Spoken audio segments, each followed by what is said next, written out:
ارتفع عدد المعتقلين في قضية قرية شليحات بالقرب من مدينة العرائش شمال غربي المغرب إلى 24 أحيلوا إلى القضاء بسبب نزاع على أراضٍ زراعية بين سكان القرية وشركة زراعية إسبانية يتهمونها بالسطو على أراضيهم وتشريد أصحابها.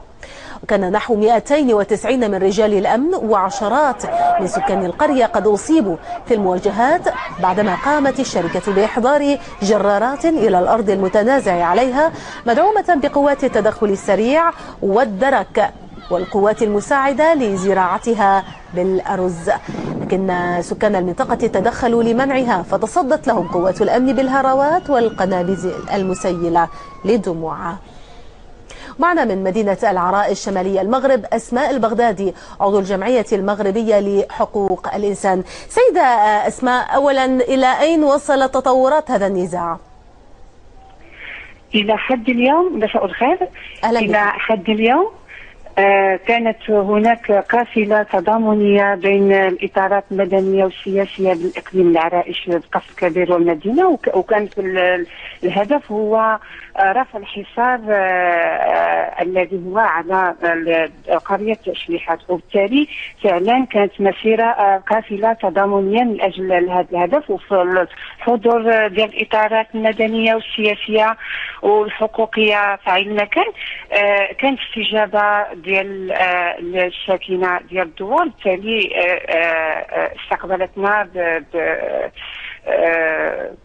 استقبلتنا استقبالا تضامنيا واستقبالا حارا من اجل. طيب، برأيك هل هذه المسألة مرشحة للتفاعل؟ هل هناك تصورات للحل أم إن الوضع سيبقى بهذا التطور؟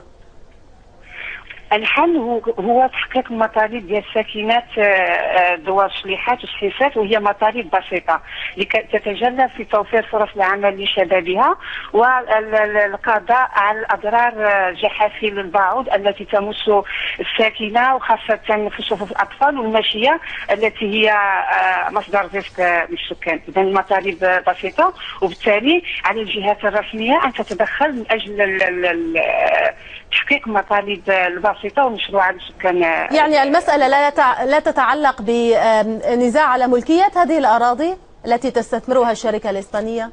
ليس بالضبط، لأن المشكل كيف التجليات ديالو أن شركة ريفيرا داروز الشركة الإسبانية التي تقوم على زراعة الأراضي ديال الدواوير أو الأحزمة من الدواوير 14 دوار تابع لإقليم العرائش والتي تكتريها من إدارة الأملاك المخزنية، تقوم على زرعها في غياب أدنى شروط صحية فيما يخص الصحة الإنسانية. وبالتالي عندما احتجت الساكنة على الأضرار التي تشكلها خاصة جحافل البعوض ومتمثلها من أضرار على الساكنة، لم تجد أذان صاغية. والأكثر من ذلك الذي أفاد حافظة الساكنة هي عندما قامت الشركة بزراعة الأراضي المحاذية التي لم تعتد على زراعتها بالأرز، أي زيادة الأضرار. وبالتالي عندما احتجت الساكنة على ذلك قامت الشركة بإحضار مجموعة من الجرارات من الأرض المحاذية للدوار مدعومة بقوات التدخل السريع والدرك والقوات المساعدة لحقها في خرق سافل الاتفاقيات السابقة التي اعتمدتها مع جهات مسؤولة على مستوى الإقليم. شكرا جزيلا لك أسماء البغدادي عضو الجمعية المغربية لحقوق الإنسان، كنت معنا من مدينة العرائش شمالي المغرب.